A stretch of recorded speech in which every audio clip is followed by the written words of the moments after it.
अगर पहले के पार्ट्स नहीं देखे तो वो जाकर पहले देख लो। अभी तक हमने देखा कि बाय ज़ीशैंग बनकर ब्लड सेक्टर में इटर्निटी का रेलिक लेने जाता है। तब जून उसे बताती है कि उसे स्पिरिट सेक्टर में जाकर उनकी पावर की इन्फॉर्मेशन निकालनी होगी। सोंग फैमिली कोशिश करेगी बातचीत से वार को रोक पाए, लेकिन वहाँ दोनों सेक्टर के बीच कोई एग्रीमेंट नहीं हो पाता और ब्लड सेक्टर वापस आने के बाद पैट्रियार्क वुजी डिसाइड करता है कि वो वार करेंगे और सबको वार की तैयारी करने को कहता है। ज़ियांग को पता है कि अगर उसे अपने दोस्तों को प्रोटेक्ट करना है तो उसे स्ट्रॉन्ग बनना होगा, इसलिए वो दिन रात मेहनत करके फाउंडेशन एस्टेब्लिशमेंट की मिड स्टेज पर पहुंच जाता है। फिर वो जून से कहता है कि उसे अपोथेकेरी मास्टर बनना है, लेकिन किसी को शक ना हो कि उसे पहले से पिल रिफाइन करने आती है, इसलिए वो ऐसे दिखाता है कि वो पिल वाल को स्टडी कर रहा है। लेकिन फिर पिल वाल में उसे पिल सेक्टर की इनहेरिटेंस मिल जाती है। फिर वो एक एक करके सारे पैट्रियार्क्स के लिए पिल रिफाइन करता है और आखिर में कोल्डन फटने की वजह से आधी लेसर पीक डिस्ट्रॉय हो जाती है। लेसर पीक एल्डर बाय की जान लेना चाहता है, लेकिन फिर दूसरे एल्डर्स आकर फाइट रोकते हैं और वो भी बाय की साइड लेते हैं। लेकिन तब उन्हें पता चलता है कि बाय ने ग्रेड 5 पिल रिफाइन की है और इसे लेने के लिए आपस में लड़ने लगते हैं। तब पैट्रियार्क सोंग आकर बताता है ये पिल लेसर पीक की है और बताता है कि ब्लड बोन को समन करने के 1 महीने बाद ब्लड मास्टर ट्रायल होगा। अब आगे स्टोरी आगे बढ़ती है। जून ज़ीशैंग को बताती है वो ब्लड मास्टर ट्रायल की तैयारी के लिए क्लोज डोर कल्टीवेशन करने जा रही है। 3 दिन में सेक्टर अनचेंजिंग बोन को समन करेगा। अगर वार ना होती तो सेक्टर इस चीज़ को कभी भी समन ना करता। ब्लड बोन को समन करने का मतलब है कि पैट्रियार्क स्पिरिट सेक्टर के साथ वार करने का डिसाइड कर चुके हैं। 3 दिन बाद हानियन बताता है कि वो समनिंग रिचुअल का इंचार्ज है। हानियन सब डिसाइपल से कहता है उनके पास जितनी भी ब्लड की है रिचुअल के लिए अपनी बॉडी से बाहर निकालें। सारी पी के डिसाइपल्स अपनी की देते हैं, जिसकी हेल्प से ब्लड गेट को खोला जाता है। हानियन बताता है कि सिर्फ 9 चोजन डिसाइपल्स ही ब्लड अल्टर में मेडिटेट कर पाएंगे और सोंग, सूमे और शान को पिक करता है। आखिरी चोजन डिसाइपल ज़ीशैन होता है। ब्लड गेट पर पैट्रियार्क्स हैरान होते हैं ज़ीशैन कितना बड़ा हो गया है। सोंग अभी ही अपनी पनिशमेंट पूरी करके आया है। ज़ीशैन सोंग को तंग करने के लिए पूछता है तुम्हें पनिशमेंट क्यों मिली थी। बाय देखता है कि बाकी के 8 डिसाइपल्स भी उसी की तरह स्ट्रॉन्ग हैं, जिन पर पैट्रियार्क ट्रस्ट करते हैं। रिचुअल का पहला स्टेप 4 पीक की गार्डियन स्पिरिट को जगाना है। एक येलो रेड लाइट चारों तरफ फैल जाती है। हानियन बताता है आज सब ब्लड सेक्टर की लेगेसी की पावर को देखेंगे। बाय शौक होता है जब उसकी अनडाइंग पावर रिएक्ट करने लगती है और जो प्रेशर वो फील कर रहा है इतना एक नेसेंट सोल का पैट्रियार्क भी नहीं डाल पाता। तब अनचेंजिंग बोन सामने आती है और ये पहली पीक की गार्डियन स्पिरिट है। ये कोर पीक का ट्रेयर है और इसकी बॉडी पर्पल लाइटनिंग और डेड की से बनी है, जिसकी पावर एक नेसेंट सोल कल्टीवेटर जितनी है। डिसाइपल्स सोचते हैं ये डीमन इतना बड़ा क्यों है, क्योंकि पहले कभी ऐसा नहीं हुआ। फिर एक ब्लैक स्मोक नेमलेस पीक का पीक गार्डियन बन जाता है, जिसका नाम 1000 फेस डीमन है। इसके बाद मिडल पीक की ब्लड एंसेस्ट्रल सोर्ड सामने आती है और आखिर में नेमलेस पीक का टोटम क्लॉथ समन किया जाता है। ये चारों ब्लड सेक्टर की पीक के गार्डियन स्पिरिट हैं और इन सब की पावर नेसेंट सोल स्टेज जितनी है। चारों गार्डियंस के आने के बाद ब्लड सेक्टर की लेगेसी बाहर आती है। ये ब्लड स्ट्रीम का नाइट पपेट है। 9 पपेट सारे चोजन्स पर येलो लाइट फेंकता है और वो लोग कहीं टेलीपोर्ट हो जाते हैं। बाय सोचता है ये कौन सी जगह है, तब अचानक उस पर एक और बाय अटैक कर देता है। सिर्फ बाय ही नहीं, बाकी के चूजन भी अपनी जैसी स्पिरिट से लड़ रहे होते हैं। पैट्रियार्क सोचते हैं कि कौन पहले बाहर आएगा। उधर बाय अपनी जैसी स्पिरिट से लड़ रहा होता है।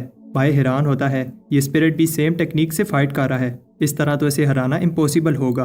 तब बाय बताता है कि असली बाय ही अटैक करने से पहले डरता नहीं है और स्पिरिट का अटैक खाने के बाद अपना अटैक करता है। बाय पहला डिसाइपल होता है जो बाहर आता है। पैट्रियार्क इंप्रेस होते हैं क्योंकि ज़ीशैन सूमे और सोंग से भी पहले इल्यूजन प्रिजन को तोड़ पाया। फिर कुछ समय बाद बाकी के डिसाइपल्स भी बाहर आ जाते हैं और हानियन बताता है अभी जो उन्होंने देखा वो ब्लड सेक्टर की लेगेसी में से एक लेगेसी है। इसके बाद अगली स्टेज ब्लड सेक्रीफाइस है, जिसमें तुम सबको ब्लड की को रिफाइन करके अनचेंजिंग बोन को जगाना होगा। ऐसा करने पर बाकी के 3 गार्डियन स्पिरिट भी जाग जाएंगे और blood ice seal world open हो जाएगा। बाय सोचता है जो टेक्निक वो भी यूज करने जा रहे हैं इसमें वो अपनी बॉडी को एक टूल की तरह यूज करते हुए अपने अंदर ब्लड की को रिफाइन करेंगे। लेकिन बाय के पास अनडाइंग बॉडी है, जिसकी हेल्प से वो बाकी सबसे ज्यादा जल्दी ये काम कर पाएगा।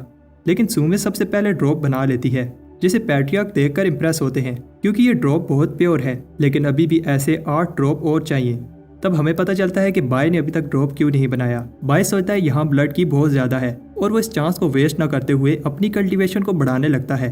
तब बाय दिखता है सिर्फ वो ही नहीं, बाकी सब भी ऐसा कर रहे हैं। बाय सोचता है मेरे तक तो ठीक है क्योंकि मैं स्पिरिट सेक्टर का स्पाई हूँ, लेकिन ये लोग भी ऐसा करेंगे मैंने सोचा नहीं था।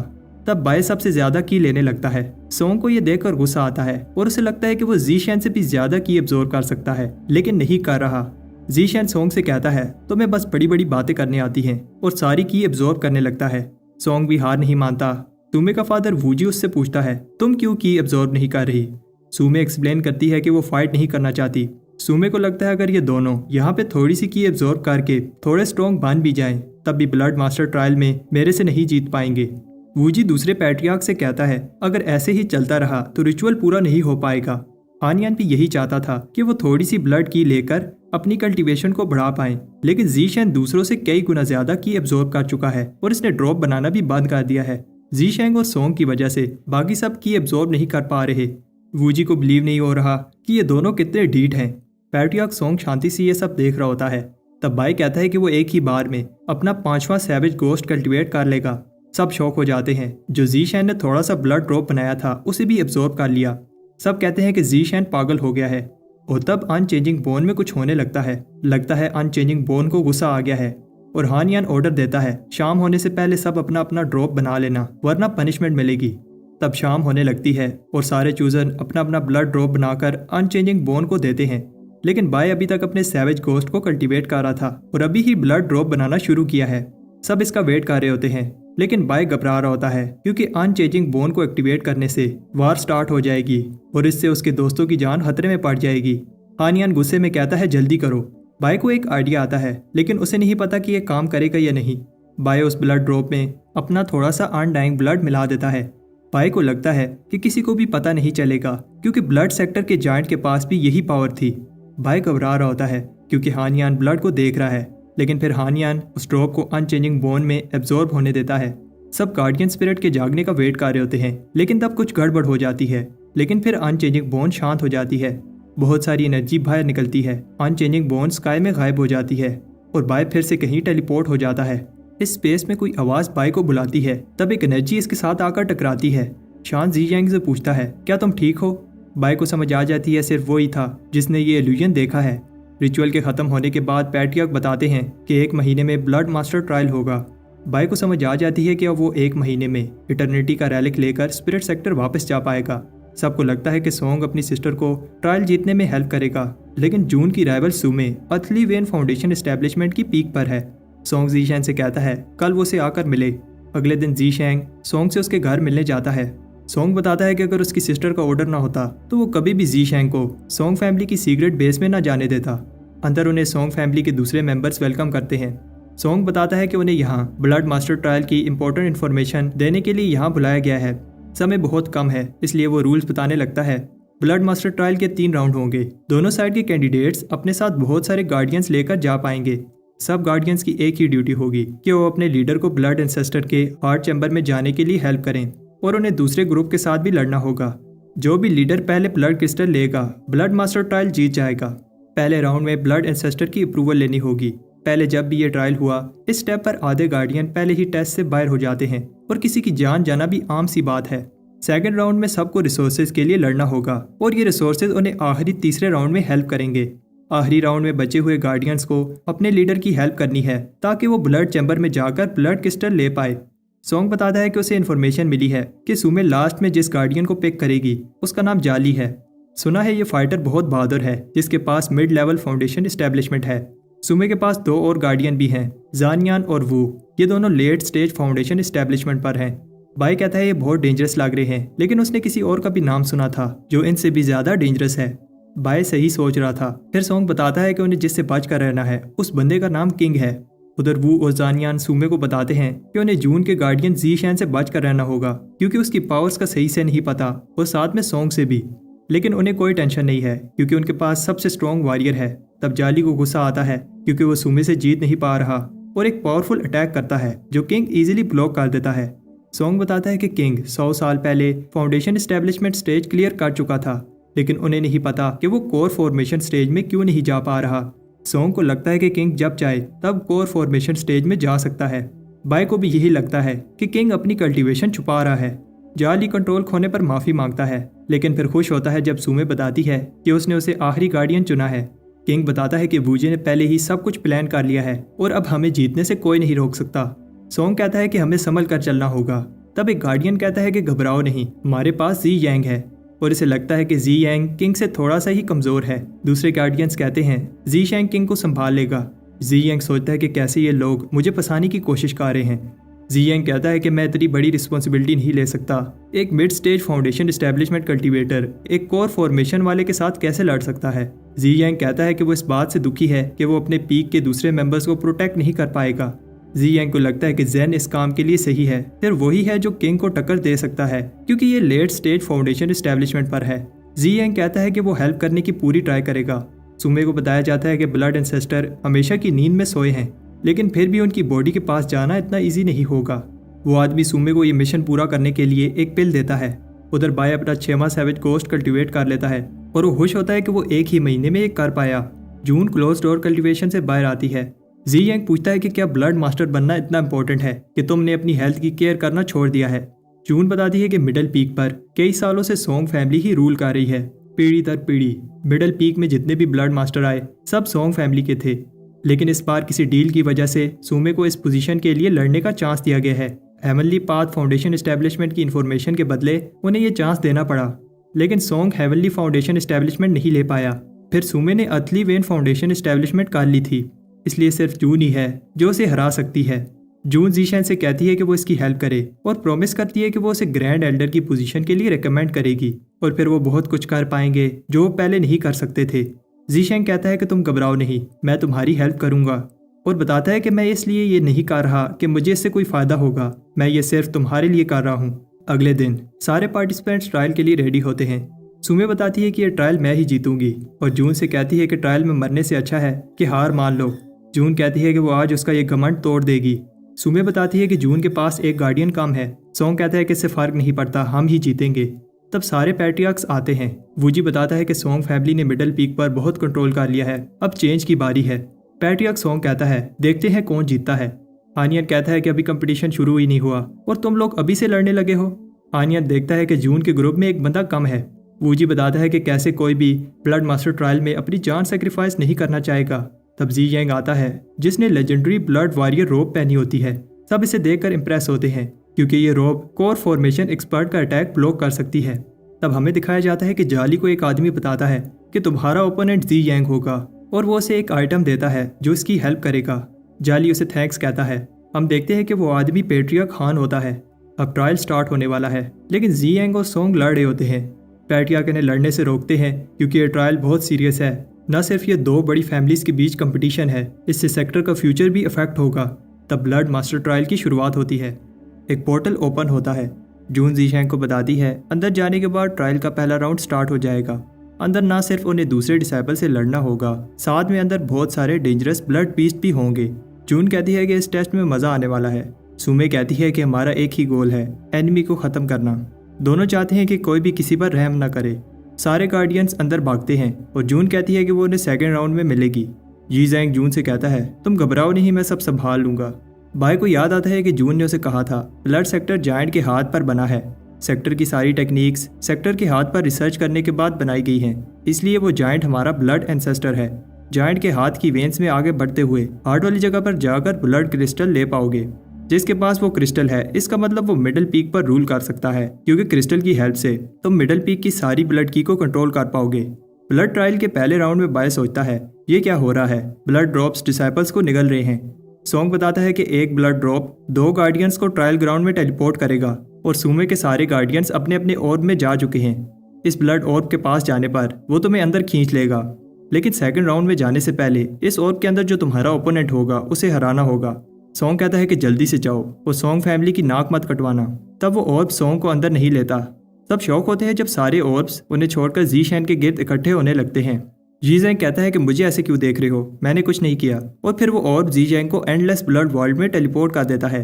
सोंग जिस विल माउंटेन की बात कर रहा था बाय उसे सेंस कर पा रहा है और ये विल जी शैन को अपने पास बुला रही है। उधर इसी वर्ल्ड में बाय के ओपोनेंट पर स्नेक अटैक करता है। ये सुमे का वॉरियर जाली होता है। जाली खुश होता है कि ब्लड ड्रॉप ने उसे विल माउंटेन के पास टेलीपोर्ट किया है। तब भूकंप आने लगता है और जाली एक बड़े से मोस्टर को देखकर शॉक होता है। जाली उस बीस्ट को जगाने के लिए माफी मांगता है। जाली को पता है कि एक फाउंडेशन एस्टेब्लिशमेंट पीक का कल्टीवेटर भी इस मोस्टर को हरा नहीं सकता। मोस्टर के शांत होने के बाद जाली सोचता है कि जब तक वहां जाने का कोई रास्ता नहीं मिल जाता तब तक जून का जो भी गार्डियन मेरे साथ टेलीपोर्ट हुआ है उसे निपटा लेता हूँ। तब एक मॉन्स्टर फिश जाली पर अटैक कर देती है। जाली को नहीं पता था कि यहाँ मॉन्स्टर भी हो सकते हैं। जाली उस बीस्ट को मार देता है और खुश होता है कि ये एक ही था, लेकिन तब और बहुत सारे ऐसे बीस्ट इसे घेर लेते हैं। अब जाली को लगने लगा है कि जून का गार्डियन जो उसके साथ टेलीपोर्ट हुआ है बीस्ट के हाथों मारा गया होगा। उधर बाय कह रहा होता है कि इधर इतनी खामोशी क्यों है, उसे एक भी ब्लड बीस्ट नजर नहीं आ रहा। बाय कहता है कि यहाँ के प्लांट्स बहुत खूबसूरत हैं। तब जाली जी जैंग को सेंस कर लेता है। जी जैंग जाली के अटैक को डॉज करता है और इसे समझ आ जाती है ये कोई late stage foundation establishment cultivator है। जी जैंग कहता है कि सामने आओ, लेकिन जाली इसे इंसल्ट समझता है कि एक mid level foundation establishment cultivator इसे ऑर्डर दे रहा है। जीशेन कहता है कि तुम कितने कायर हो, एक अपने से लो लेवल कल्टीवेटर पर भी छुप कर अटैक कर रहे हो। बहादुर जाली को गुस्सा आ जाता है क्योंकि जीशेन ने उसे कायर कहा है और सामने आकर जीशेन पर अटैक करता है। जीशेन कहता है कि तुम जैसे कायर पर बिजली गिर जानी चाहिए, और जाली पर सच में बिजली गिर जाती है। जीशेन को भी समझ नहीं आ रही कि ऐसे कैसे हुआ और फिर से इस चीज को ट्राई करता है और इस बार भी जाली पर बिजली गिर जाती है।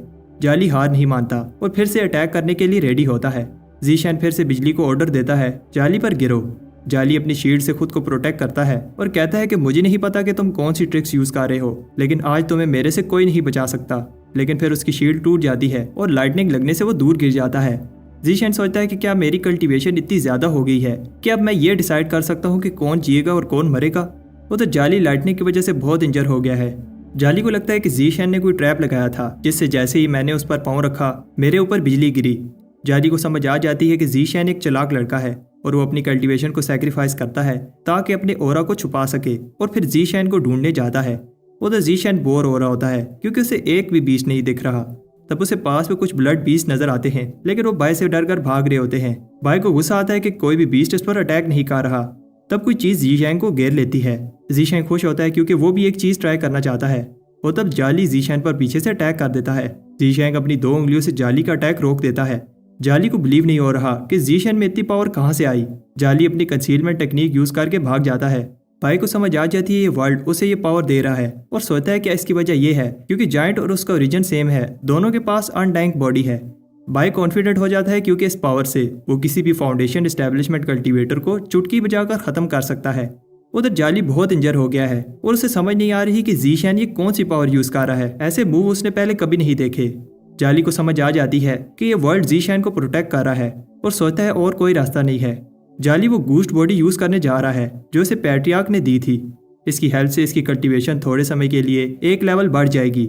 इस पावर को यूज करने के कुछ साइड इफेक्ट्स हैं और इसकी बॉडी भी ट्रांसफॉर्म हो जाती है। जाली कहता है अब अगर ये वर्ल्ड जीशेन को प्रोटेक्ट करना चाहे तब भी नहीं बचा सकता। उधर जीशेन को नहीं लगता कि इतनी मार खाने के बाद जाली फिर से वापस आएगा, लेकिन जीशेन विश करता है कि वो वापस आए क्योंकि वो फिर से उस पर अपनी पावर्स ट्राई करना चाहता है। कुछ टाइम बाद जाली जीशेन पर अटैक करने आता है, लेकिन इससे पहले वो अटैक करता एक बड़ी सी लहर आकर इसे बहाकर ले जाती है। जाली सोचता है कि मैंने इतनी हार्ड ट्रेनिंग की और मेरी कल्टीवेशन भी जीशेन से ज्यादा है, ये वर्ल्ड फिर भी जीशेन का साथ दे रहा है। जाली को लगता है कि उसने ट्रायल में आकर गलती की, ना वो इस ट्रायल में आता और ना इसको जीशेन से फाइट करनी पड़ती और फिर ना ही उसे इस इंसल्ट का सामना करना पड़ता। उधर माउंटेन पर जो बीस्ट जाली को देखकर जाग गया था बाय के सामने हिलता तक नहीं। तब बाय जाली के पास से गुजरते हुए कह रहा होता है उसे बस माउंटेन टॉप जाकर विल को डिफीट करना है और उसके बाद वो पहली स्टेज पास कर लेगा। तब इसे बहुत सारे ब्लड बीस्ट घेर लेते हैं और जाली ये देखकर खुश होता है कि इस वर्ल्ड ने भी जीशेन की हेल्प करना छोड़ दिया है। जीशेन को पता है कि ये वर्ल्ड उसे नुकसान नहीं पहुंचाएगा, इसलिए वो अपना वेपन अंदर रख देता है।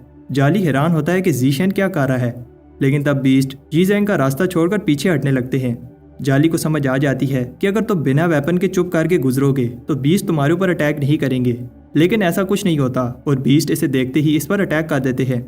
जीशेन कहते हैं कि जाली बहुत डीठ है और अगर वो उसका एनिमी ना होता तो वो उसे फ्रेंड बना लेता। जाली को लगता है कि बाय एक कायर है, अगर ये वर्ल्ड उसका साथ ना देता तो जीशेन कब का जाली के हाथों मारा गया होता और वो जीशेन को असली वॉरियर नहीं मानता। तब जीशेन रुक जाता है और सारे बीस्ट को कहता है कि पीछे हो जाओ। जीशेन कहता है कि मैं तुम्हारी तरह बेरहम नहीं हूँ, इसलिए वो जाली को एक चांस देगा और दिखाएगा अगर ये वर्ल्ड उसकी हेल्प ना भी करे तब भी जाली उससे नहीं जीत सकता। जाली कहता है कि तुम असली मर्द हो, लेकिन अब तुम अपने इस डिसीजन से पछताओगे। इतनी मार खाने के बाद भी जाली थका नहीं है और एक पल के लिए ऐसे लगता है कि वो जीशेन से ज्यादा पावरफुल है। जीशेन कहता है कि आओ देखते हैं तुम में कितना दम है। जाली एक पावरफुल अटैक करता है और फिर जाली छुप कर अटैक करने लगता है। जीशेन कहता है कि अब तुम एक कायर की तरह छुप रहे हो, सामने आकर लड़ो। लेकिन जाली को पता है कि वो जीशेन को ऐसे नहीं हरा पाएगा और बहुत सारे एलियन क्लोन बनाता है। लेकिन जी शैन के पास इसका भी सोल्यूशन होता है। वो अपनी हेवन रीचिंग आई को एक्टिवेट करके रियल जाली को पहचान लेता है। जी शैन के अटैक से सारे इल्यूजन डिस्ट्रॉय हो जाते हैं और फिर वो अपना सैवेज गोस्ट अटैक करता है। ये अटैक बहुत पावरफुल होता है, लेकिन जाली हैरान होता है कि जी शैन ने इसे जिंदा छोड़ दिया। जाली पूछता है कि तुमने मुझे क्यों नहीं मारा। जी शैन बताता है कि मैं बस तुम्हें ये दिखाना चाहता था कि इस वर्ल्ड की विल ने मुझे क्यों चुना। जी शैन माउंटेन टॉप जाता है जहाँ उसे वर्ल्ड क्रिस्टल मिलता है। तब बाय फिर से उस स्पेस में चला जाता है जहाँ वो उस रिचुअल के समय गया था। एक आवाज इसे वेलकम कहती है। पहले तो जी शैन कंफ्यूज होता है, फिर उसे समझ आ जाती है कि जो आवाज वो सुन रहा है वो ब्लड एंसेस्टर की है। एक बड़ी सी एनर्जी वेव माउंटेन से निकलती है और सारे बीच डर कर कांपने लगते हैं। जाली भी मान लेता है कि वो हार गया है। उधर सेकंड राउंड की एंट्रेंस पर जून और सुमे पहले राउंड के विनर्स का वेट कर रहे होते हैं। हमें बताया जाता है कि रियल वर्ल्ड में 1 घंटा, ब्लड और वर्ल्ड में 10 दिन के बराबर है। जून और सुमे को पता है कि उन्हें कम से कम रियल वर्ल्ड में 1 दिन वेट करना होगा, क्योंकि पहला राउंड क्लियर करना टफ है। अभी सिर्फ रियल वर्ल्ड में 2 ही घंटे गुजरे हैं और सुमे जून से कहती है कि तुम नर्वस लग रही हो। लेकिन तब वो दोनों ये देखकर हैरान होते हैं कि किसी ने इतनी जल्दी पहला राउंड क्लियर कर लिया है। ऐसा करना इम्पॉसिबल है, क्योंकि ब्लड वर्ल्ड और एक डेंजरस जगह है जहां ब्लड बीस्ट और एनिमी तुम्हें इतनी जल्दी राउंड क्लियर नहीं करने देंगे। वो दोनों जी शैन को देखकर शॉक होते हैं। सुमी ये देखकर हैरान होती है कि जी शैन को एक खरोच तक नहीं आई और उसने इतना जल्दी पहला राउंड क्लियर कर लिया। ऐसा सेक्टर की हिस्ट्री में पहली बार हुआ है। जून उससे डिटेल मांगती है, लेकिन जी शैन कहता है कि उसका ओपोनेंट बहुत वीक था, इसलिए वो जल्दी से उसे हरा कर बाहर आ गया। जी शैन बताता है कि मैंने अपनी एनर्जी रिकवर करनी है, जब सेकंड राउंड स्टार्ट हो जाए तो मुझे बता देना। सुमी को समझ नहीं आ रही, अगर वो ब्लड बीस से बच भी गया होता तो उसके गार्डियन ने इसे रोकने की कोशिश की होगी। तब कुछ टाइम बाद हम देखते हैं कि दूसरा आदमी जिसने टेस्ट पास किया है उसका नाम किंग है। फिर उसके बाद सॉन्ग आता है और उसे गुस्सा आता है कि जी शैन उससे पहले बाहर आया। और फिर कुछ और समय बाद बाकी के डिसाइपल्स भी आते हैं और हैरान होते हैं कि जी शैन ने इतनी जल्दी कैसे पहला राउंड क्लियर कर लिया।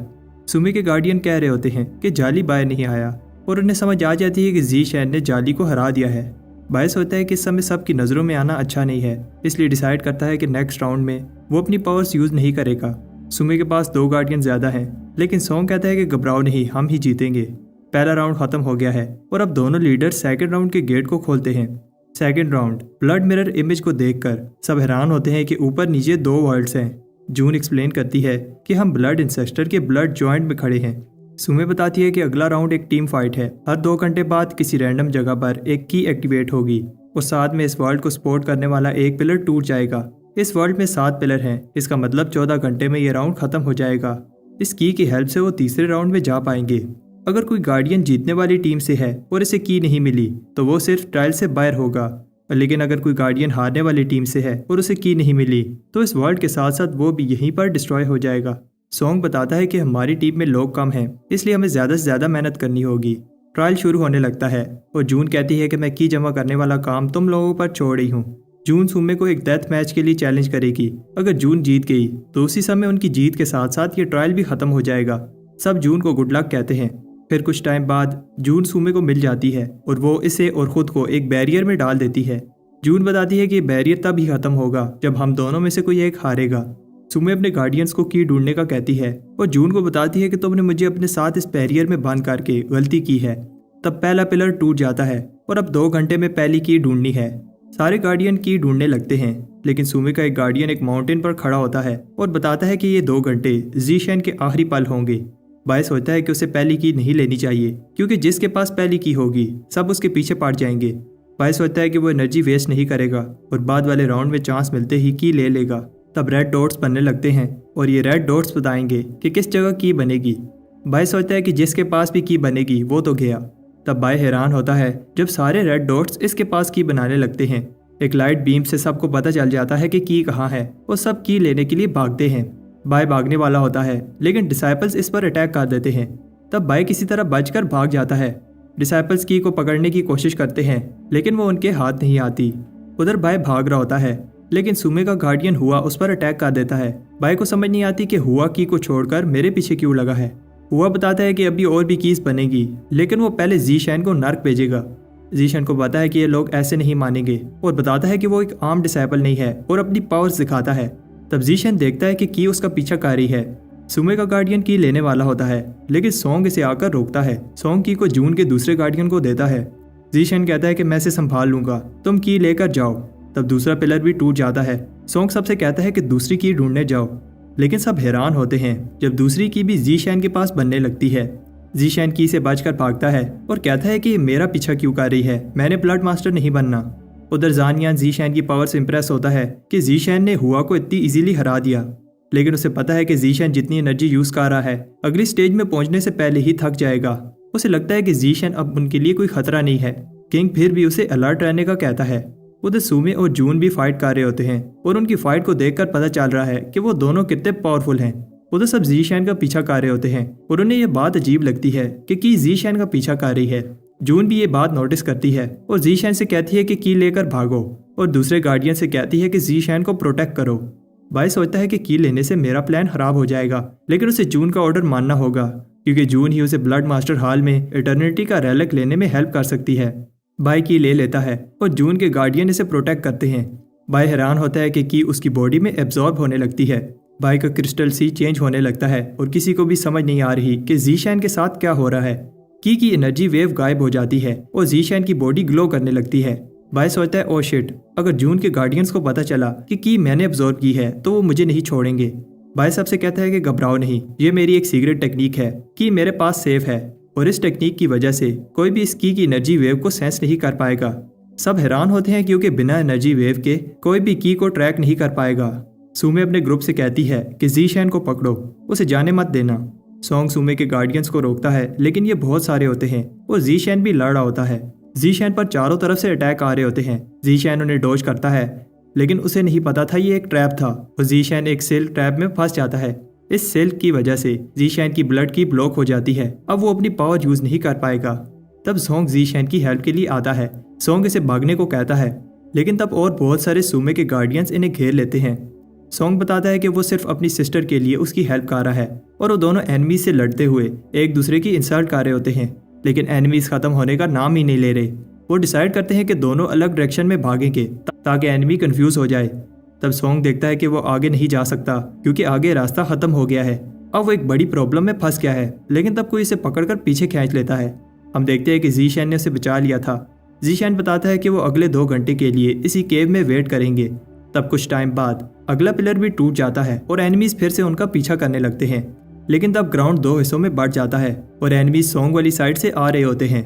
सॉन्ग जीशैन से कहता है कि तुम भागो, इन्हें मैं संभाल लूंगा।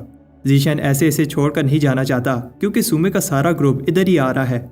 सॉन्ग उसे गुस्से में कहता है कि भागो। इससे पहले जीशैंग उसे कुछ कहता, सॉन्ग एक पावरफुल अटैक करके अपने पीछे सारा ग्राउंड डिस्ट्रॉय कर देता है, जिससे सारे एनिमीज नीचे गिर जाते हैं और सॉन्ग भी नीचे गिरने वाला होता है, लेकिन तब जीशैन इसे बचा लेता है। जीशैंग सॉन्ग को कहता है तुम गलत मत समझना, मैंने तुम्हें इसलिए बचाया क्योंकि तुमने मुझे सिल्क प्रिजन से बचाया था। तब तीसरा टावर भी टूटने लगता है और सॉन्ग बताता है कि सुमे के गार्डियन इस की को लेने के लिए पूरी कोशिश करेंगे क्योंकि उनके पास अभी तक एक भी की नहीं है। तब तीसरी की भी जीशैन के पास बनती है और एनिमीज को पता चल जाता है। सॉन्ग जीशैन से कहता है भागो। सुमे अपने सारे गार्डियंस को ऑर्डर देती है जीशैन को पकड़ो, इससे पहले वो अपनी टेक्निक से की को छुपा ले। जीशैन सॉन्ग से कहता है मैं ये वाली की लेकर इनका ध्यान भटकाता हूँ और जैसे ही दूसरी की सामने आए उसे ले लेना, लेकिन तब अगली की एनिमी पकड़ लेते हैं। सॉन्ग उस एनिमी से कहता है ये की सॉन्ग फैमिली की है, वापस करो। तब एनिमी उस की को अपने एक दूसरे साथी को पास कर देता है, लेकिन की हवा में ही डायरेक्शन चेंज करके जीशैन की तरफ जाने लगती है। एनिमी सॉन्ग को बहुत इंजर कर देता है। उसे पता है कि अगर उन्होंने जीशैन को ना रोका तो उन्हें एक भी की नहीं मिलेगी। वो अपने टीममेट से कहता है मैं सॉन्ग को देखता हूँ, तुम लोग जाकर जीशैन को खत्म करो। सॉन्ग इसे अपनी इंसल्ट समझता है और कहता है तुम्हें क्या लगता है तुम मुझे रोक पाओगे। उधर की जीशैन के पीछे भाग रही होती है और एनिमीज इसे मारने के लिए इसके पीछे हाथ धोकर पड़े होते हैं। एनिमीज को लगता है कि जीशैन किसी ट्रिक की हेल्प से की को अपने पास बुला रहा है। वो उन्हें बताता है कि वो कोई ट्रिक यूज नहीं कर रहा, लेकिन वो उसकी बात पर बिलीव नहीं करते और इस पर एक के बाद एक अटैक करते हैं। तब एक अटैक से बड़ा सा पत्थर जीशैन पर गिर जाता है और सब समझते हैं कि जीशैन का खेल खत्म हो गया है, लेकिन जीशैन उस पत्थर को उठा लेता है। जीशैन कहता है कि अब बस बहुत हुआ। वो तंग आकर की को अपनी बॉडी में एब्जॉर्ब करने लगता है। सुमे देखती है कि तीसरी की एनर्जी वेव भी गायब हो गई है। जून जीशैन से इंप्रेस होती है क्योंकि 7 में से 2 की जीशैन के पास हैं। सुमे एक बार फिर अपनी टीम से कहती है कि सब मिलकर जीशैन पर अटैक करो। जून और सुमे फिर से लड़ने लगते हैं और उधर जीशैन भी सारे एनिमी से अकेले फाइट कर रहा होता है। जून बताती है कि तुम्हारे कमजोर गार्डियन जीशैन को कभी नहीं हरा पाएंगे। सुमे कहती है कि तुम्हें क्यों लगता है कि मेरे पास स्किल्ड गार्डियन नहीं है। उधर जीशैन भाग रहा होता है और तब एक रेड फॉग इसका रास्ता रोक लेती है। जीशेंग सोचता है उसे एनिमीज ने चारों तरफ से घेर लिया है और हर जगह से अटैक आ रहे हैं। जीशेंग नहीं चाहता कि वो अपनी पावर्स को दिखाए, इसलिए वो एक लो लेवल अटैक यूज करके वहां से भाग जाता है। सुमे के डिसाइपल्स को गुस्सा आता है कि जीशेंग फिर से बचकर भाग गया। तब वो आकर उनकी इंसल्ट करता है क्योंकि वो सब मिलकर भी एक low level foundation establishment cultivator को पकड़ नहीं पा रहे। उधर बाय को कुछ हो रहा होता है और वो बेहोश होने लगता है। तब वो बताता है कि जीशेंग ने जिस फॉग में सांस ली थी वो मेरी सोल विदरिंग इंसेंस है। इस पॉइजन से अब जीशेंग ज्यादा समय के लिए बच नहीं पाएगा। बाय को समझ नहीं आ रही कि उसके साथ क्या हो रहा है और बहुत सोचने के बाद उसे याद आता है कि आखिरी बार उसने उस स्मोक में सांस ली थी जिसने भी ये इतनी सारी पॉइजनस स्मोक बनाई थी। उसने जरूर कोई ट्रेयर यूज किया होगा। बाय को बहुत दर्द हो रहा होता है। तब वो उसे बताता है कि उसकी पॉइजनस स्मोक को इनहेल करने के बाद आज तक कोई भी जिंदा नहीं बच पाया और जीशेंग से कहता है कि अब वो भागना बंद कर दे। अभी के लिए बाय आवाज की हेल्प से अटैक को डॉज करता है। वो बताता है कि जल्द ही पॉइजन की वजह से उसकी सारी सेंसेस काम करना छोड़ देगी और एक बार ऐसा हुआ तो वो उसे दर्दनाक मौत देगा। बाय सोचता है अगर वो अपनी 7वीं गूस्ट बॉडी को बना ले तो वो बिना स्पिरिट सेक्टर की टेक्निक यूज किए बच पाएगा। अभी के लिए बाय आवाज की हेल्प से अटैक डॉज करता है लेकिन ज्यादा समय के लिए नहीं कर पाएगा और उसे जल्द ही पॉइजन का एंटीडोट बनाना होगा। तब वो जीशेंग से इम्प्रेस होता है कि वो अभी भी हिल पा रहा है और जीशेंग को बताता है कि इस इंसेस का कोई एंटीडोट नहीं है और अब जीशेंग को मरने से कोई नहीं रोक सकता। जीशेंग बताता है कि ऐसा कोई पॉइजन नहीं होता जिसका एंटीडोट ना हो और जीशेंग कॉन्फिडेंट है कि वो एंटीडोट बना लेगा क्योंकि वो एक एपोथेकेरी मास्टर है। वो इस पर अटैक करता है लेकिन एक अरे इसका अटैक रोक देती है। तब हमें पता चलता है कि बाय ने पहले से ही अपने पास बहुत सारी अरे सेट कर दी थी। वो इम्प्रेस होता है कि जीशेंग इस सिचुएशन में भी इतना दिमाग चला रहा है लेकिन कहता है कि इन ट्रिक से वो कुछ और समय के लिए जी पाएगा, इससे ज्यादा और कुछ नहीं। वो इस अरे को तोड़ने लगता है लेकिन वो ये देखकर शौक होता है कि अरे में पॉइजन को रोकने की पावर है। वो सोचता है कि उसे जीशेंग को जल्दी से खत्म करना होगा लेकिन जीशेंग ने बहुत सारी अरे बनाई होती हैं। जीशेंग इन अरे की हेल्प से वो के पॉइजन का एंटीडोट बनाने की कोशिश कर रहा है। वो हंसता है कि जीशेंग के पास यहाँ कोई पिल फर्नेस नहीं है जिसमें वो पिल बना पाए, लेकिन जीशेंग कहता है कि पिल बनाने के लिए जरूरी नहीं है कि फर्नेस हो। जीशेंग पिल वाल वाली टेक्निक से अपनी बॉडी को फर्नेस की तरह यूज करके अपने अंदर पिल रिफाइन करता है। वो सोचता है कि ये कितना डेंजरस है, जैसे पिल फर्नेस फटते हैं इससे इसकी बॉडी भी फट सकती है। वो इसे पिल रिफाइन करने से रोकता है और जीशेंग इसकी इंसल्ट करता है कि वो अपनी पूरी पावर से लड़ रहा है लेकिन एक अंधे आदमी को नहीं हरा पा रहा। वो सिल्क थ्रेड से जीशेंग को पकड़ लेता है। जीशेंग उसे कायर कहता है और उसे कहता है कि क्या तुम्हारे अंदर इतना ही दम है। वो कहता है कि अगर तुम्हें मरने की इतनी जल्दी है। तब जीशेंग भी पिल बना लेता है। जीशेंग यही चाहता था कि वो अटैक करे क्योंकि वो के अटैक की हीट से वो पिल को सही से रिफाइन कर पाया। जीशेंग अब ठीक हो गया है और गूस्ट मूव यूज करता है। वो कहता है कि तुम लेसर मार्शल पीक की इस बॉडी रिफाइनिंग टेक्निक से मुझे हरा नहीं पाओगे। वो अपनी सिल्क थ्रेड से जीशेंग के अटैक को डॉज करता है। इतना ही नहीं, वो अपनी सिल्क की हेल्प से जीशेंग के ऊपर बहुत सारे पत्थर फेंक कर उसे दबा देता है। तब एक और टावर डिस्ट्रॉय हो जाता है जिसका मतलब है कि एक और की सामने आने वाली है। उधर फिर से की जीशेंग के पास बनती है और इसकी वेव को सेंस करके सारे डिसाइपल्स की लेने के लिए भागते हैं, लेकिन ये की भी बाय की बॉडी में एब्जॉर्ब हो जाती है। बाय की बॉडी में एक एनर्जी फ्लो होने लगती है और बाय पत्थरों को तोड़कर बाहर आ जाता है। इस एनर्जी की वजह से सैवेज गोस्ट का अटैक और भी पावरफुल हो जाता है जिससे वो पीछे होने लगता है, लेकिन वो बचकर भाग जाता है जब सुमे का एक और गार्डियन पीछे से जीशेंग पर अटैक करता है। ये जानियान होता है। जानियान अपनी पूरी पावर से बहुत सारे टॉर्नेडोस को समन करता है ताकि जीशेंग को जिंदा मिट्टी में दबा पाए, लेकिन तब जानियान का अटैक खत्म होने लगता है और जीशेंग नीचे से निकलकर जानियान पर अटैक करता है। जानियान कहता है कि जीशेंग अपनी पावर को छुपा रहा था, अगर उसके पास ये आर्टिफैक्ट ना होता तो वो इस अटैक से मर गया होता। तब सोंग आकर पूछता है कीज किधर हैं? अगर सारी कीज तुम्हारे पास होंगी तो तुम्हारी जान को खतरा होगा। तब सोंग फैमिली के गार्डियन सिग्नल देते हैं जिसका मतलब है कि पहली की खतरे में है। जीशेंग कहता है कि तुम लोग पहली की को प्रोटेक्ट करो, मैं बाकी की कीज को ढूंढता हूँ। सोंग हिचकिचाता है लेकिन जून कहती है जो जीशेंग कह रहा है वो करो। सारे गार्डियंस जीशेंग को छोड़कर पहली की को प्रोटेक्ट करने जाते हैं। तब हम देखते हैं कि किंग इसी चीज का वेट कर रहा था। किंग कहता है कि जीशेंग के पास 3 कीज हैं और वो इसकी बहादुरी से इंप्रेस हुआ। किंग बताता है कि जब से मैं क्लोज डोर कल्टीवेशन से बाहर आया हूँ मैंने तुम्हारी बहुत सारी स्टोरी सुनी है। जीशेंग इंप्रेस होता है क्योंकि किंग का सारा सी क्रिस्टलाइज होने वाला है। बाय सोचता है कि उसे सावधान रहना होगा क्योंकि उसका सी अभी किंग के सी जितना क्रिस्टलाइज नहीं हुआ। तब एक और पिलर डिस्ट्रॉय होने के बाद 5वीं की जीशेंग के पास बनती है। जीशेंग को पता है कि अगर उसे किंग से लड़ना है तो उसे ये की अब्जॉर्ब करनी होगी। किंग अटैक करता है लेकिन फिर इंप्रेस होता है क्योंकि जीशेंग ने की एनर्जी वेव से उसका अटैक कैंसिल किया है। जीशेंग गायब हो जाता है। उधर जीशन सोच रहा होता है कि किंग बहुत पावरफुल है। सुमी का एक गार्डियन कहता है जीशन अब किंग का सामना कैसे करेगा जिसके पास सेमी गोल्डन कोर है। किंग जीशन की इंसल्ट करता है क्योंकि वो उससे डर कर भाग रहा है। किंग भी जीशन की स्पीड से इंप्रेस होता है क्योंकि इतनी स्पीड एक mid level foundation establishment cultivator की नहीं हो सकती। किंग सोचता है कि उसे जल्दी से जल्दी ये फाइट खत्म करनी होगी। जीशन कहता है कि मुझे एक ही काम अच्छे से आता है और वो है भागना। ये बूढ़ा आदमी मुझे कभी भी नहीं पकड़ पाएगा। किंग उसके पीछे ही होता है और जीशन कहता है कि अब टाइम आ गया है और फिर एक और पिलर टूट जाता है। जीशन बिना टाइम वेस्ट किए की को पकड़कर एब्जॉर्ब कर लेता है। इसकी बॉडी पावर से भर जाती है और जीशन अपना नोवा गोस्ट कल्टीवेट कर लेता है। किंग भी फील कर पा रहा है ये energy late stage foundation establishment जितनी है। जीशन घबरा रहा होता है क्योंकि उसने बहुत ज्यादा ब्लड की एब्जॉर्ब कर ली है और उसे ऐसा फील हो रहा है जैसे उसकी बॉडी फटने वाली है। जून भी ये देखकर समझ जाती है और कहती है कि अगर जीशन ने बाहर की फोर्स को अंदर की फोर्स के बराबर न किया तो अंदर की फोर्स ज्यादा होने पर उसकी बॉडी फट जाएगी। जीशन किंग को फाइट के लिए बुलाता है। किंग फाइट करने के लिए एक्साइटेड होता है और जीशन पर पावरफुल अटैक करता है।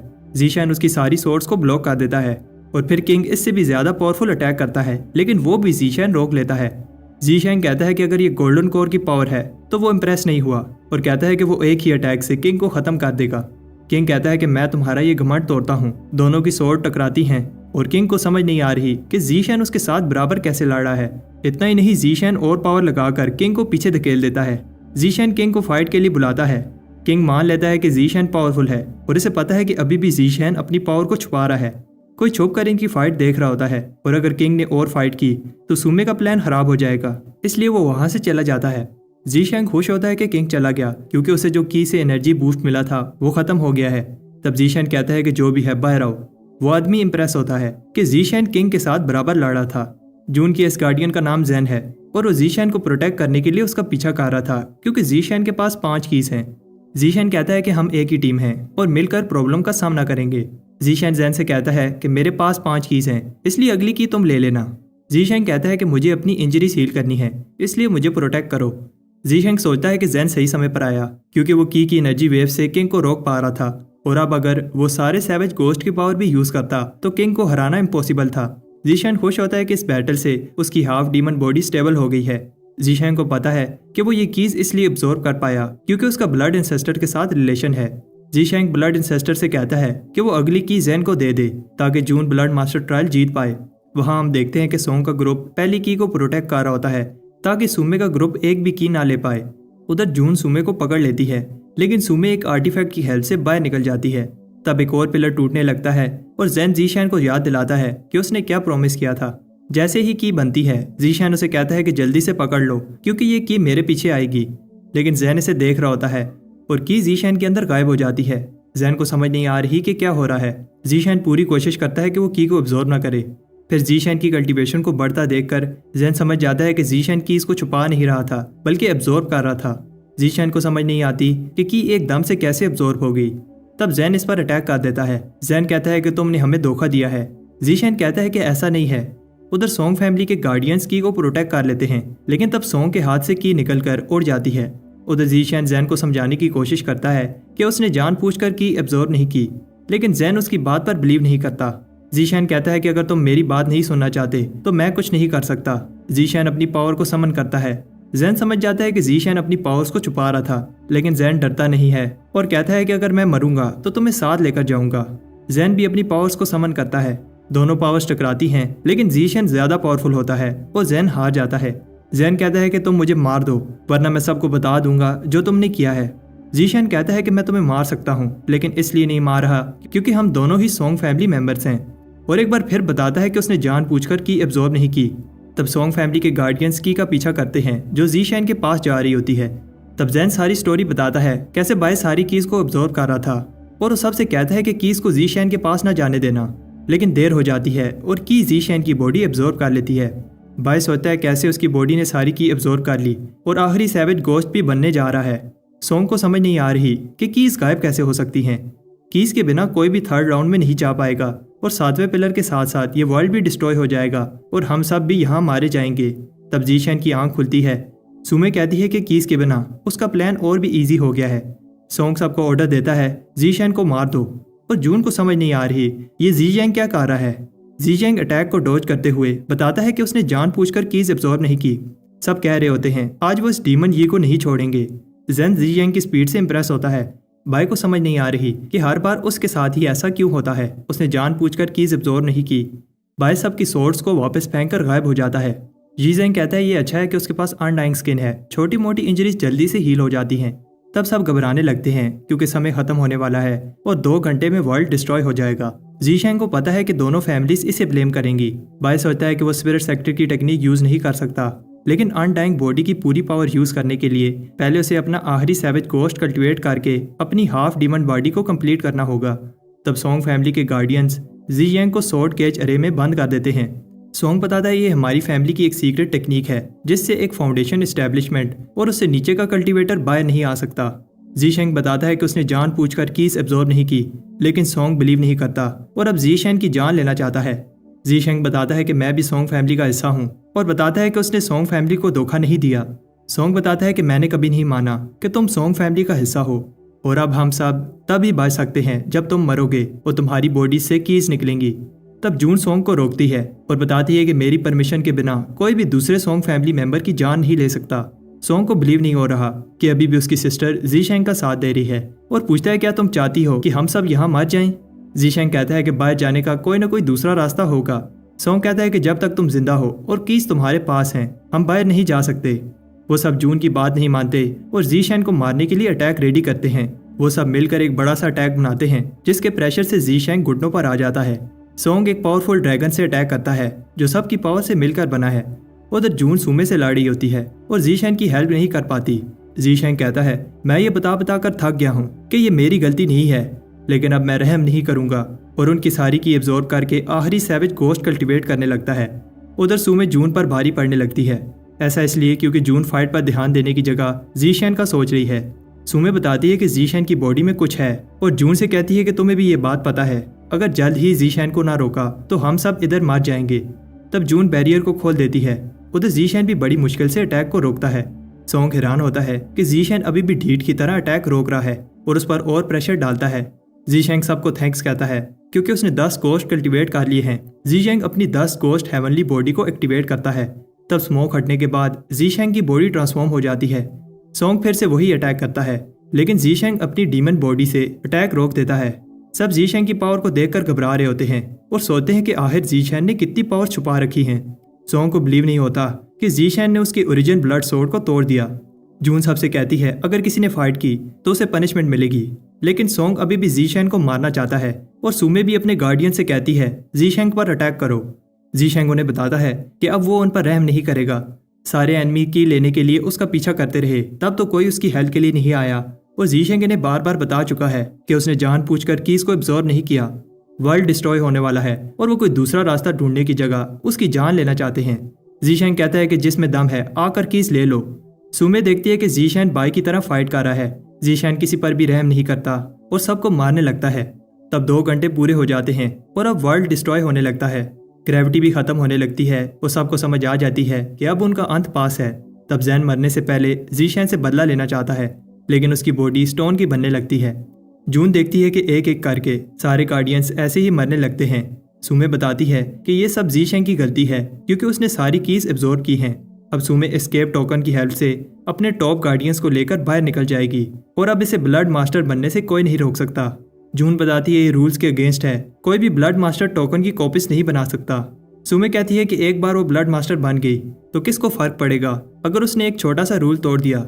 सुमे चीटिंग करके अपने टॉप गार्डियन के साथ बाहर जाने लगती है। ये टोकन इसे डायरेक्टली हार्ट चैम्बर में तो नहीं लेकर जाएगा, लेकिन वो ब्लड रोड तक टेलीपोर्ट हो जाएगी। सोंग को सुमे पर गुस्सा आता है, लेकिन वो भी स्टोन बनने लगता है। जून अपने भाई को ऐसे देखकर दुखी होती है और अब वो ब्लड मास्टर ट्रायल हार गई है। जीशेंग कहता है कि ऐसा नहीं है। जून बताती है कि सुमे का ग्रुप चीटिंग करके अगले राउंड में चला गया है। जून कहती है कि अब वो अपनी फैमिली को क्या मुंह दिखाएगी और डिसाइड करती है कि वो भी यहीं पर मर जाएगी। जीशेंग की बॉडी भी स्टोन बनने लगती है और वो जून से कहता है कि ब्लड मास्टर बनना तुम्हारा सपना है, वो इतने आगे आकर हार नहीं मान सकती। जीशेंग कहता है कि अगर तुम मेरी वजह से ब्लड मास्टर ना बन पाई तो मैं खुद को माफ नहीं कर पाऊंगा और जून को उसी पोर्टल में जाने का कहता है जिसमें सुमे गई है। जीशेंग की बॉडी भी स्टोन बनने लगती है और वर्ल्ड भी डिस्ट्रॉय हो जाता है। उधर ब्लड रोड पर सुमे का ग्रुप भाग रहा होता है और फिर जून भी बाहर आ जाती है। सुमे इंप्रेस होती है क्योंकि जून अपनी हाई कल्टीवेशन की वजह से बच गई। लेकिन फिर अपने गार्डियन से कहती है इसका खेल खत्म कर दो। गार्डियन सुमे से कहते हैं अगर वो इसे हरा ना भी पाए तब भी वो जून को इतनी देर रोक लेंगे जब तक सुमे ब्लड क्रिस्टल नहीं ले लेती। सब मिलकर जून पर अटैक करते हैं। जून इनके अटैक को ब्लॉक करती है, लेकिन वो लोग नंबर में बहुत ज़्यादा होते हैं और जून को पकड़ लेते हैं। किंग कहता है कि वो जून को आसान मौत देगा, लेकिन उसका अटैक जीशैन रोक लेता है जो पता नहीं कहाँ से आया है। जीशैन को देखने के बाद जून को अपनी आंखों पर बिलीव नहीं होता। जीशैन कहता है कि अभी बातों का समय नहीं है, तुम आगे जाओ, मैं इन्हें देख लेता हूँ। किंग कहता है कि कोई भी कहीं नहीं जा रहा। सब एक साथ अटैक करते हैं। जीशैंग अपनी गोस्ट बॉडी से उन्हें रोकता है। किंग कहता है कि पहले तुम बच गए थे क्योंकि सुमे का प्लान खराब हो जाता, लेकिन अब तुम्हें मरने से कोई नहीं बचा सकता। तब दोनों लड़ने लगते हैं। किंग नोटिस करता है कि कीज को अब्जॉर्ब करने के बाद जीशैन की पावर बढ़ गई है, लेकिन किंग अभी भी जीशैन पर भारी पड़ रहा होता है। जीशैंग भी हार नहीं मानता और किंग को पीछे धकेल देता है। तब किंग की सोर्ड जीशैंग के शोल्डर में घुस जाती है, लेकिन ये जीशैंग का प्लान होता है। उसका अटैक खाने के बाद जीशैंग अनडाइंग बॉडी की पावर से किंग का हाथ तोड़ देता है। किंग को समझ आ जाती है कि जीशैन में कुछ तो अजीब है। किंग सबसे कहता है सब मिलकर एक साथ जीशैन पर अटैक करो। जीशैंग सोचता है कि वो अपनी अनडाइंग पावर को यूज करने के बाद भी मुश्किल से इनका अटैक ब्लॉक कर रहा था, लेकिन अब उसके एनिमीज एक साथ ट्रेयर्स की हेल्प से उस पर अटैक कर रहे हैं। तब सब बहुत सारी स्पिरिट डिफाइंड सोर्स को देखकर शॉक होते हैं और जीशैंग आखिरकार अपनी हेवन रीचिंग पर्पल की टेक्निक यूज करता है। वू को समझ आ जाती है कि ये आदमी जीशैंग नहीं है, लेकिन देर हो जाती है और बाय उसे डिस्ट्रॉय कर देता है, लेकिन उन्हें अभी भी समझ नहीं आ रही कि ये कौन है। तब बाय अपना की कॉल्ड्रन समन करता है और किंग को समझ आ जाती है कि ये स्पिरिट स्ट्रीम की टेक्निक है। किंग उस पर अटैक करता है, लेकिन बाय एक हाथ से इसे रोकता है और दूसरे हाथ से जानियान पर अटैक करके उसे हरा देता है। जानियान को समझ आ जाती है जिसे वो जीशैंग समझ रहे थे वो असल में स्पिरिट सेक्टर का एल्डर बाय है। किंग को गुस्सा आता है कि स्पिरिट सेक्टर की ब्लड स्ट्रीम सेक्टर में आने की हिम्मत कैसे हुई, और उसे पता है कि बाय ने कई बार अपने से पावरफुल कल्टीवेटर्स को हराया है। किंग कहता है कि अब वो भी पीछे नहीं रह सकता, और तब किंग अपना गोल्डन कोर कंप्लीट करने लगता है। बाय उसे ऐसा करने से रोकता है, लेकिन किंग बताता है कि तुम सिर्फ मिड लेवल फाउंडेशन एस्टेब्लिशमेंट पर हो, तुम मुझे नहीं रोक सकते। बाय स्पिरिट सेक्टर और ब्लड सेक्टर की टेक्निक को मिलाकर अटैक करता है, लेकिन किंग इस अटैक को भी ब्लॉक कर देता है। बाय कहता है कि इससे फर्क नहीं पड़ता, अगर तुम्हारे पास गोल्डन कोर है मैं फिर भी तुम्हें हरा लूंगा। बाय अपनी हेवन रीचिंग आई की हेल्प से देखता है कि किंग का गोल्डन कोर किधर है, और एक ही पावरफुल अटैक से उसका गोल्डन कोर तोड़ देता है और किंग फाइनली हार जाता है। बाय बताता है कि ये सच है कि वो स्पिरिट सेक्टर से है, लेकिन ब्लड सेक्टर भी उसका घर है, लेकिन ये बात तुम जैसे को समझ नहीं आएगी। ब्लड एंसेस्टर बाय से कहता है कि वो जब तक चाहे ब्लड सेक्टर में रह सकता है। उधर सुमे शौक होती है कि जून उसके पीछे कैसे आ गई और सोचती है कि उसके गार्डियन किसी काम के नहीं है। सुमे के पास फाइट करने का समय नहीं है, इसलिए वो जून को एक आर्टिफैक्ट से अरे में बंद कर देती है। जून को समझ आ जाती है इस अरे में मेरी पावर कम हो गई है और सुमे की पावर बढ़ गई है। सुमे भी ये बात उसे बताती है कि इस अरे में जून की पावर कम और उसकी ज्यादा हो गई है। जून उसके अटैक को रोकने की कोशिश करती है, लेकिन रोक नहीं पाती। सुमे शौक होती है कि जून अपने ब्लड को सेक्रीफाइस करके लाइफ एसेस यूज कर रही है। जून सुमे को एक पावर से पीछे धकेल देती है। सुमे को लगता है कि जून पागल हो गई है और फिर इसे एक और सील में ट्रैप कर देती है। इस बार सुमे ने नेसेंट स्टेज जितनी पावरफुल सील यूज की है। जून को समझ आ जाती है कि वूजी ने सब कुछ पहले से ही प्लान किया था। जून कहती है कि तुम्हें क्या लगता है जब सोंग फैमिली को पता चलेगा तो वो चुप रहेगी। सुमे जून को कहती है बात की बाद में देखेंगे, और ट्रायल कंप्लीट करने जाती है। तब जीशैंग आकर बैरियर को तोड़ता है, लेकिन जून बताती है कि कोई फायदा नहीं है, अपनी एनर्जी बचाओ क्योंकि ये बैरियर नेसेंट स्टेज का है। जीशैंग उसे कहता है कि हार मत मानो, लेकिन जून कहती है कि मैं खुश हूँ कि तुम ठीक हो। तब जून उसे कहती है अब एक ही रास्ता है, और जीशैंग को कुछ देने लगती है। ये ब्लड मास्टर की है और बताती है कि सोंग फैमिली को बचाने का एक ही रास्ता है, अब तुम्हें ब्लड मास्टर बनना होगा। जीशैंग को समझ नहीं आती कि वो कैसे ब्लड मास्टर बन सकता है। जून कहती है कि अभी के लिए ट्रायल को जीतना इंपॉर्टेंट है, बाद में मैं सब संभाल लूंगी। तब एक लाइट बीम से पता चलता है कि सुमे चैम्बर में जा चुकी है, और जून जीशैन से कहती है जल्दी करो, अब सोंग फैमिली का फ्यूचर तुम्हारे हाथ में है। जीशैन कहता है कि तुम घबराओ नहीं। अंदर हार्ट चैम्बर की वेन्स एक भूल भुलैया की तरह होती हैं। जीशैन को नहीं पता कि किस साइड जाना है, लेकिन तब एक वही आवाज उसे बुलाती है और फिर एक रेड सिल्क उसे रास्ता दिखाती है। सुमे भी सेंस कर लेती है कि कोई और हार्ट चैम्बर में एंटर हो चुका है। तब वो जीशैन पर अटैक करती है, लेकिन मिस कर देती है। उसे बिलीव नहीं होता कि जीशैन इतने आगे कैसे आ गया। सुमे को समझ आ जाती है कि जून ने जीशैन को ब्लड मास्टर टोकन दिया है। जीशैंग बताता है कि सुमे चीटिंग करके आगे आई है और वो ब्लड मास्टर बनना डिजर्व नहीं करती। सुमे कहती है कि तुम भी दूध के दूल्हे नहीं हो, और तुम्हें क्या लगता है कि तुम ब्लड मास्टर बनना डिजर्व करते हो। सुमे पावरफुल आर्टिफैक्ट की हेल्प से जीशैन को रोकती है। तब जीशैन गूस्टली बॉडी यूज करके बाहर आ जाता है और अपने हेवनली विंग्स की हेल्प से सुमे के पास से गुजर जाता है और फिर अंदर हार्ट चैम्बर को देखकर बाय हैरान होता है। थोड़ा आगे जाने पर उसे ब्लड क्रिस्टल दिखता है। तब सुमे आकर ब्लड क्रिस्टल लेने लगती है, लेकिन तब सुमे उस मैजिक कंट्रोल से बाहर आ जाती है और सोचती है कि मैं कहाँ हूँ। तब वो अपने गोल्डन क्रिस्टल से जीशैन का अटैक रोकती है। तब क्रिस्टल गिर जाता है और दोनों लड़ने लगते हैं। सुमे एक पावरफुल अटैक रेडी करती है, लेकिन तब बाय इस अटैक को पहचान लेता है। ये स्पिरिट सेक्टर की फ्लाइंग इमोर्टल स्वॉर्ड है जो उसकी दोस्त फे यूज करती थी। बाय बिलीव नहीं करता कि ये फे है और अपने हाथ से स्वॉर्ड को रोक देता है। बाय उससे पूछता है ये स्पिरिट सेक्टर की टेक्निक उसने कहाँ से सीखी, लेकिन सुमे को लगता है कि जीशैन पागल हो गया है और पूछती है कौन सी स्पिरिट सेक्टर की टेक्निक। तब सुमे फ्लैश क्रोयन टेक्निक से बाय की बॉडी को डिस्ट्रॉय करने लगती है। जीशैन को समझ आ जाती है कि ये फे नहीं हो सकती, क्योंकि फे कभी भी अपने एनिमी पर भी इतना घटिया अटैक यूज नहीं करेगी। तब सुमे देखती है कि जीशैन ब्लड क्रिस्टल लेने लगा है। सुमे का गोल्डन क्रिस्टल इसे ऑर्डर देता है कि जीशैन को खत्म कर दो। सुमे गोल्डन क्रिस्टल की हेल्प से जीशैन को पीछे खींचने लगती है। जीशैन भी अपनी पावर यूज करता है, लेकिन सुमे अपना सीक्रेट मूव यूज करने लगती है जो उसने अभी तक यूज नहीं किया था। जीशैन देखता है कि इस हाथ की पावर सुप्रीम ब्लड सोर्स से भी ज्यादा है। इससे पहले सुमे अपनी टेक्निक यूज करती, जीशैन अपनी हेवनली विंग की हेल्प से सुमे के पास जाकर थ्रोट लॉक मूव यूज करता है। सुमे इस अटैक को पहचानती है और फिर सुमे का मास्क टूट जाता है। बाय पहचान लेता है ये फे है और अपने अटैक को रोकने के लिए अपने हाथ को तोड़ देता है, लेकिन फे का अटैक जीशैन को लग जाता है और इसका हार्ट डिस्ट्रॉय हो जाता है। फे जीशैन को पकड़ लेती है और सोचती है कि ये सब कैसे हो गया। जीशैन अपनी दोस्त को बताता है कि उसने मास्क पहन रखा है। फे रोने लगती है और कहती है कि मुझे पहले क्यों नहीं पता चला कि तुम मेरे बाय हो। बाय कहता है कि इसमें तुम्हारी गलती नहीं है और अब मैंने देख लिया है कि तुम ठीक हो, तो मुझे और कुछ नहीं चाहिए। बाय कहता है तुम रोती हुई अच्छी नहीं लगती और फिर मरने लगता है। फे उसे ऐसे मरने नहीं देना चाहती और उस पर एक एबिलिटी यूज करती है। गोल्डन क्रिस्टल में से एक आवाज उसे बताती है कि फे की बॉडी थक गई है और उसने अगर और स्पिरिचुअल एनर्जी यूज की तो उसकी जान भी जा सकती है। क्रिस्टल को लगता है कि बाय फे को उसका गोल पूरा नहीं करने दे रहा और बाय पर अटैक करता है। फे वो अटैक खा लेती है। क्रिस्टल बताता है अगर मास्टर को पता चला तो वो फे को नहीं छोड़ेगा। फे कहती है कि वो बाद में अपने फादर से माफी मांग लेगी। क्रिस्टल सिर्फ मिशन पूरा करना चाहता है और बाय पर अटैक करता है, लेकिन फे अटैक को रोकती है। फे क्रिस्टल को डिस्ट्रॉय कर देती है और बाय से कहती है कि वो एक ही चीज चाहती है कि बाय खुशी खुशी जिए। फे के पास जो भी पावर होती है उसकी हेल्प से वो कुछ बनाती है जिससे बाय की लाइफ बचा पाएगी। फे ने सोचा नहीं था कि वो फिर से बाय को देख पाएगी और वो बाय से सॉरी कहती है कि वो इस तरह आखिरी बार मिल रहे हैं। तब बाय आंखें खोलता है और फे से कहता है कि वो उसके लिए कोई भी बेवकूफ़ी वाला काम ना करे। फे नहीं रुकती और हम देखते हैं कि बाय का थोड़ा सा ब्लड क्रिस्टल को टच करता है। ब्लड क्रिस्टल रिएक्ट करने लगता है और बाय की बॉडी में चला जाता है। फे को समझ आ जाती है ना सिर्फ बाय का हार्ट ठीक हो गया है, साथ में ये इसकी बॉडी के साथ मिल गया है, ऐसे जैसे ये इसी का हार्ट हो।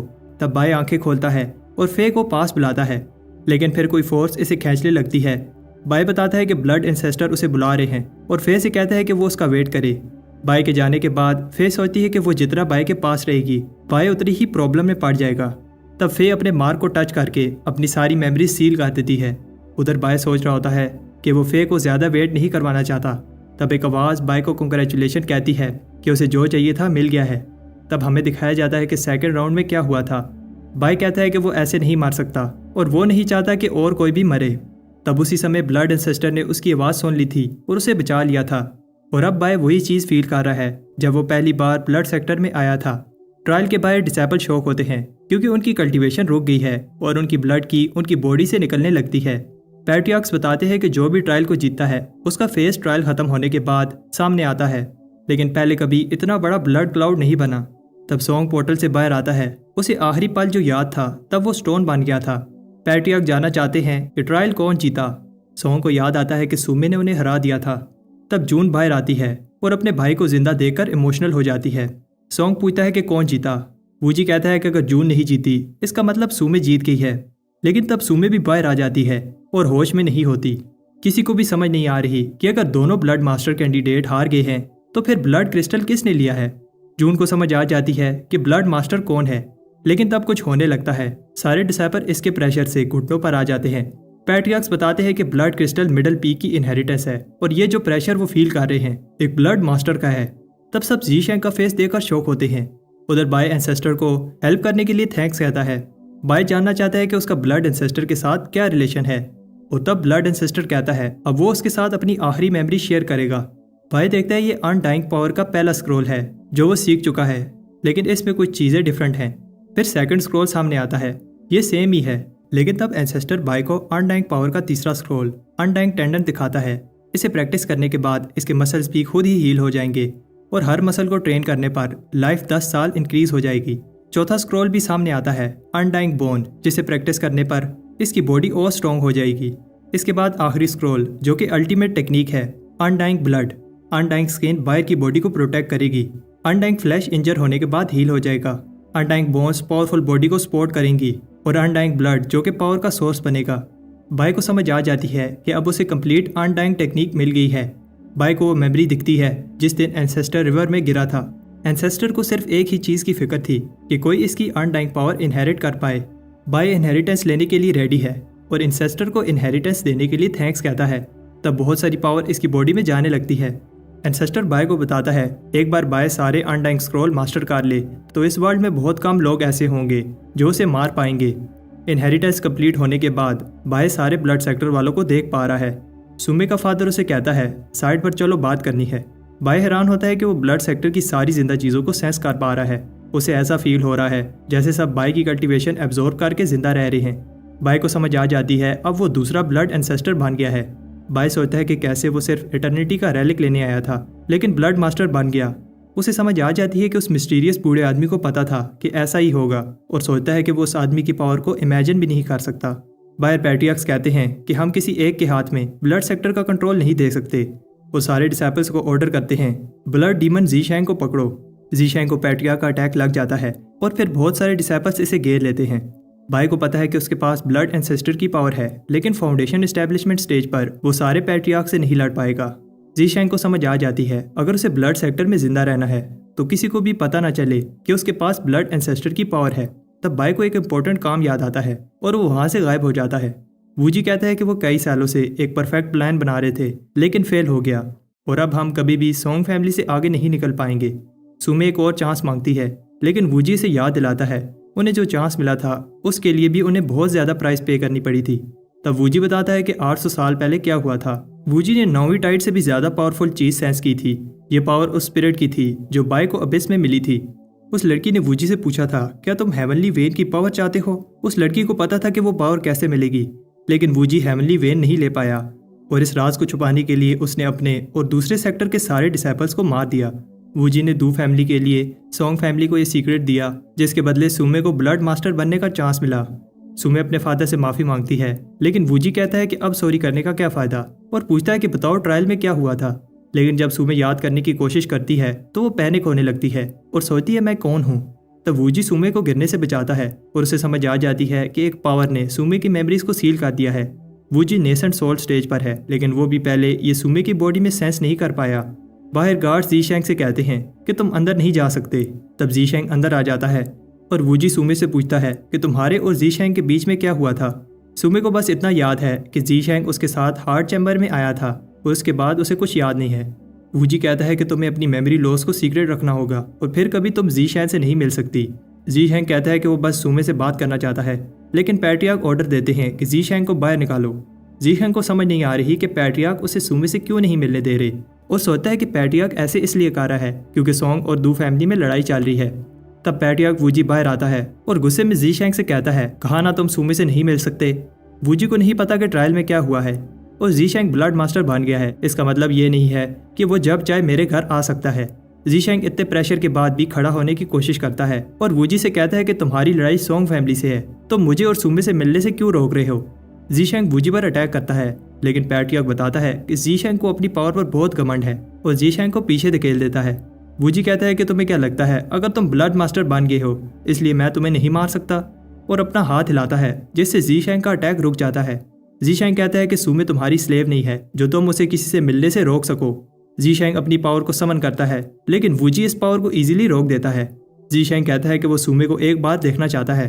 तब पैट्रियार्क उसे मारने के लिए एक अटैक रेडी करता है लेकिन सुमे आकर कहती है कि मैं ज़ीशैंग से मिलूंगी या नहीं ये मेरा डिसीजन है। वूजी चला जाता है और सुमे उसे कहती है जो हम सुन नहीं पाते लेकिन ये सुनकर ज़ीशैंग शॉक होता है। तब हम देखते हैं कि जी शैंग बारिश में घूम रहा होता है और उसे सुमे के वर्ड्स याद आते हैं। सुमे कहती है कि उसे याद नहीं है, लेकिन उनके बीच में जो भी था अब से ख़त्म हो गया है और वो उसे दोबारा नहीं देखना चाहती। जी शैंग सुमे की बातों से हर्ट होता है, लेकिन उसकी डिसीजन की रिस्पेक्ट करते हुए चला जाता है। सुमे को समझ नहीं आती कि मुझे बुरा क्यों लग रहा है। बाद में जी शैंग बहुत ज़्यादा पीता है और सोचता है कि सुमे उसके साथ ऐसा क्यों कर रही है। जी शैंग को पता है कि वो कुछ छुपा रही है, लेकिन जी शैंग चाहता है कि वो उसे बताए ताकि दोनों मिलकर प्रॉब्लम को सॉल्व कर पाएं। जी शैंग और पीने वाला होता है, लेकिन जून उसे रोकती है और पूछती है क्या तुम इतना पीकर मरना चाहते हो। जून को नहीं पता कि उसके और सुमे के बीच में क्या हुआ है। उसे खुद को संभालना होगा, दोनों सेक्टर के बीच वार होने वाली है। जी शैंग उसे इग्नोर करते हुए और पीना चाहता है, लेकिन जून से एक चांटा मारती है और याद दिलाती है कि अब वो मिडिल पीक का ब्लड मास्टर है। अगर उसने खुद को ना संभाला तो उसकी वजह से बहुत सारे डिसेबल्स की जान खतरे में पड़ जाएगी। जी शैंग कहता है वार होनी ही नहीं चाहिए, दोनों साइड पर लोग मरेंगे और वार में कभी भी कोई नहीं जीतता, वार से दोनों साइड का घाटा ही होगा। जून कहती है ये डिसीजन तुम नहीं ले सकते और अगर वो छुप कर रहना चाहता है तो ये उसकी चॉइस है, लेकिन फिर वो उन्हें मरते हुए देखने के लिए तैयार हो जाए जिनकी वो केयर करता है। अगर वो ऐसा नहीं चाहता तो उसे स्ट्रॉन्ग बनकर उन्हें प्रोटेक्ट करना होगा। जून बताती है कि पैट्रियार्क ने तुम्हें बुलाया है और 3 दिन का टाइम दिया है, अब चॉइस तुम्हारे हाथ में है, सोच समझ कर डिसाइड करना वरना बाद में पछताओगे। 3 दिन बाद हम देखते हैं कि जी शैंग अब ठीक लग रहा है। पैट्रियार्क सोंग बताता है कि जी शैंग ने ब्लड मास्टर बनकर क्राइम किया है, सिर्फ जून और सुमे ही ब्लड मास्टर के कैंडिडेट्स थे। जी शैंग बताता है कि कैसे उसे एंसेस्टर की अप्रूवल मिली, इसलिए उसे ये स्टेटस मिलना चाहिए। ये सुनकर पैट्रियार्क को गुस्सा आता है और जी शैंग से कहता है कि तुम्हें क्या लगता है कि तुम ब्लड मास्टर बनने के बाद जो चाहो कह सकते हो। पैट्रियार्क सोंग बताता है कि एक ब्लड मास्टर बनना बहुत बड़ी रिस्पॉन्सिबिलिटी है, मिडिल पीक की सारे डिसेबल्स की जान तुम्हारे हाथ में होगी। जी शैंग बताता है कि मैंने माना कि मेरी कल्टीवेशन कम है, लेकिन मैं मेहनत करूंगा और एक दिन सबसे आगे निकल कर दिखाऊंगा। पैट्रियार्क उस पर प्रेशर डालना बंद नहीं करता। जी शैंग बताता है कि वो इस पोजीशन पर आकर उन्हें प्रोटेक्ट करेगा जिनकी वो केयर करता है। जी शैंग कहता है कि अगर उसे ब्लड मास्टर का टाइटल ना मिला होता तो ठीक था, लेकिन अब उसे ये चांस मिला है तो वो इसे वेस्ट नहीं करना चाहता। थोड़ा सोचने के बाद पैट्रियार्क जी शैंग की स्पीच सुनकर खुश होता है। जून जी शैंग को देखने जाती है। पैट्रियार्क जी शैंग को हील करते हुए बताता है कि मिडिल पीक का ब्लड मास्टर बनने का मतलब है कि वो वार में एक इम्पोर्टेंट रोल प्ले करेगा। पैट्रियार्क उसे समझाना चाहता है कि उसे इस बात से प्रॉब्लम नहीं है कि जी शैंग ब्लड मास्टर बन रहा है, लेकिन ये बहुत बड़ी रिस्पॉन्सिबिलिटी है। जी शैंग को देखकर पैट्रियार्क को अपनी जवानी के दिन याद आ जाते हैं और वो जी शैंग को अडॉप्ट करना चाहता है। जी शैंग को पता है कि इससे इसे बहुत फायदा होगा। जून कहती है कि जवाब दो और जी शैंग ऑफर एक्सेप्ट कर लेता है। जी शैंग कहता है कि मेरी कल्टीवेशन कम है, लेकिन मैं मिडिल पीक की सॉर्ड बनकर इसे हमेशा एनिमी से प्रोटेक्ट करूंगा। इस बात से पैट्रियार्क खुश होता है और जी शैंग की प्रोटेक्शन के लिए इसे ब्लड लैंप देता है। ये आर्टिफैक्ट कोर फॉर्मेशन का अटैक रोक पाएगा। पैट्रियार्क बताता है कि 3 दिन में ब्लड मास्टर की सेरेमनी पर यह सब कुछ अनाउंस किया जाएगा। अगर वीडियो अच्छी लगी तो लाइक दबा दो।